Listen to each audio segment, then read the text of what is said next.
بسم اللہ الرحمن الرحیم۔ پارہ نمبر 30 سورہ الزلزال۔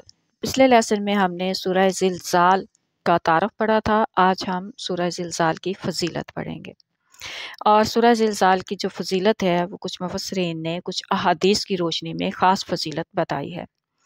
تو یہاں پر یہ جو احادیث ہیں ان میں کافی سارے سوالات ہیں، اور ان احادیث کو سمجھنا ضروری ہے، کیونکہ ان احادیث کو اگر نہ سمجھیں تو ہم میں سے بہت سارے ہم لوگ جو ہیں وہ دھوکے کا شکار ہو سکتے ہیں، غلط فہمی کا شکار ہو سکتے ہیں۔ تو اس لیے ان کو سمجھنا ضروری ہے، کیونکہ ان احادیث میں اسلام کا فلسفہ ثواب جو ہے وہ بیان کیا گیا ہے۔ تو اس فلسفہ ثواب کو سمجھنا ضروری ہے۔ تو پہلے ہم ایک حدیث کو پڑھتے ہیں، پھر اس میں جو سوالات ہیں ان کے جواب ہم پڑھیں گے انشاءاللہ۔ تو شروع کرتے ہیں۔ اعوذ باللہ من الشیطان الرجیم، بسم اللہ الرحمن الرحیم، رب اشرح لی صدری ویسر لی امری واحلل عقدۃ من لسانی یفقہوا قولی، رب زدنی علما، اللہم فقہنا فی الدین۔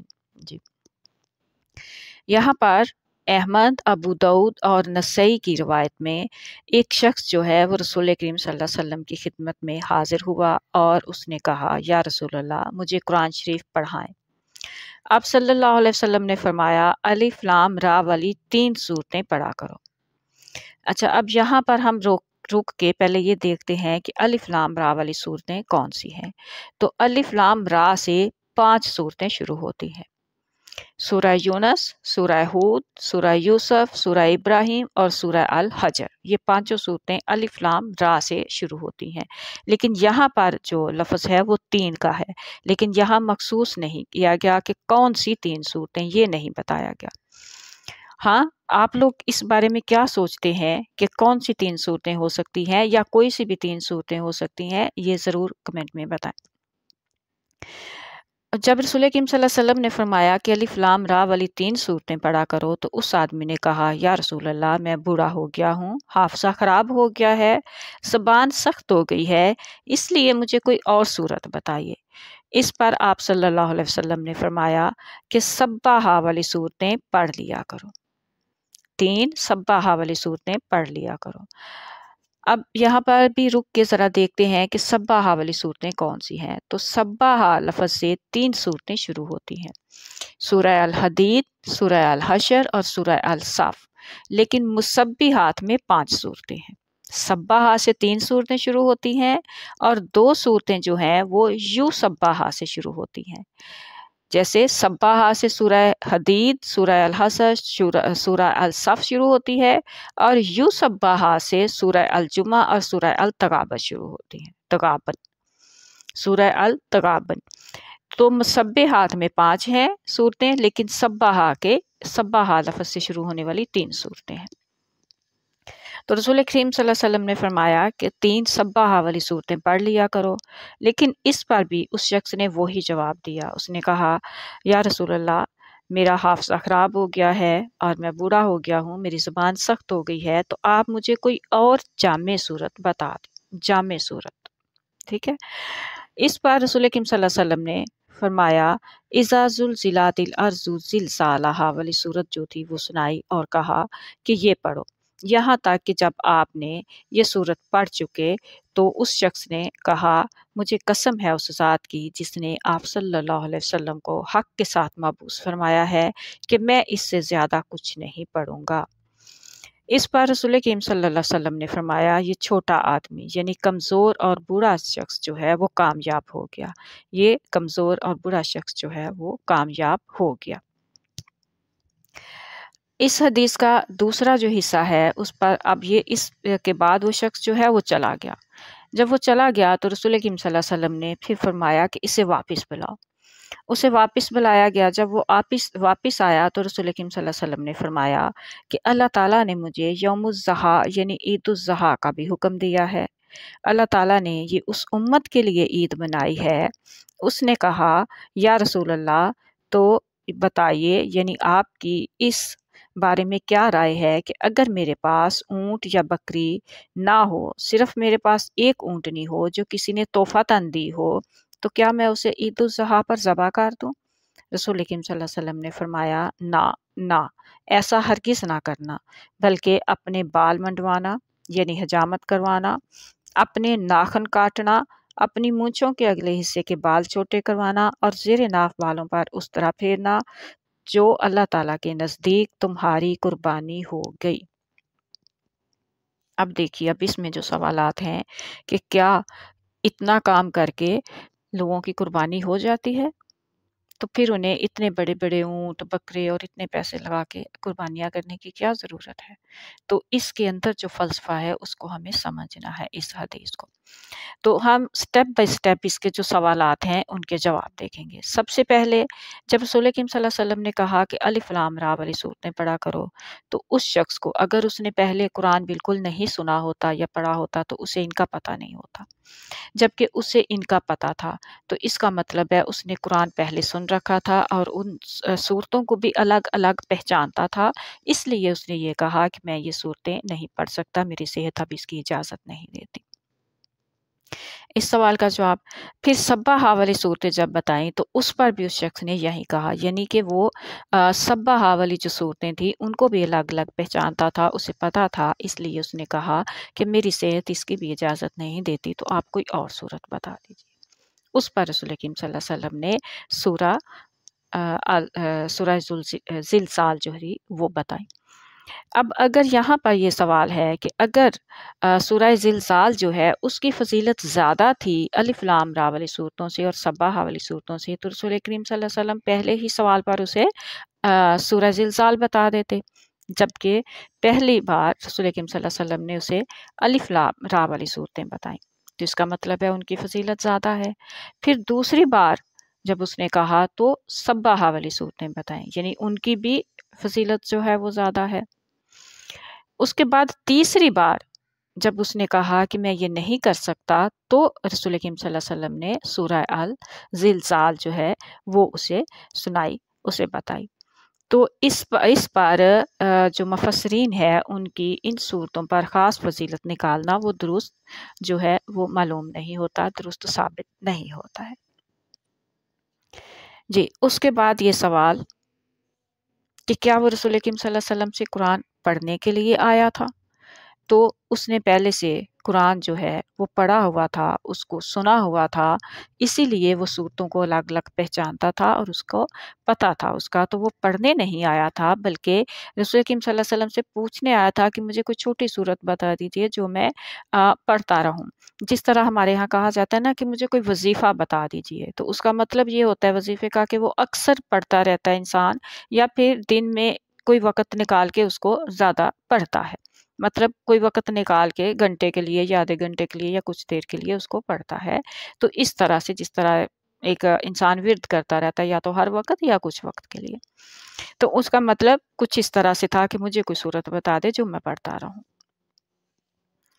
ٹھیک ہے، اس کے بعد پھر رسول کریم صلی اللہ علیہ وسلم نے اس میں جو صورت بتائی، اس میں ایک فلسفہ جو ہے ثواب کا فلسفہ اسلام میں وہ بھی بیان ہوا ہے۔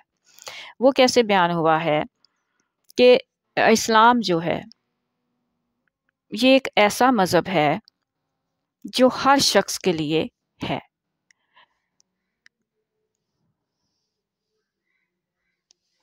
وہ ہر شخص کے لیے ہے، چاہے وہ عالم ہو، چاہے وہ ان پڑھ ہو، پڑھا لکھا ہو، بوڑھا ہو، جوان ہو، عورت ہو، مرد ہو، بچہ ہو، اور چاہے وہ عرب کا ہو جو عربی جانتے ہیں لیکن وہ ہم جیسا ہو جو عربی نہیں جانتے اور عربی سیکھنے میں پہلے انہیں ٹائم لگتا ہے اس کو پڑھنے کے لیے، تو وہ ان سب لوگوں کے لیے ہے۔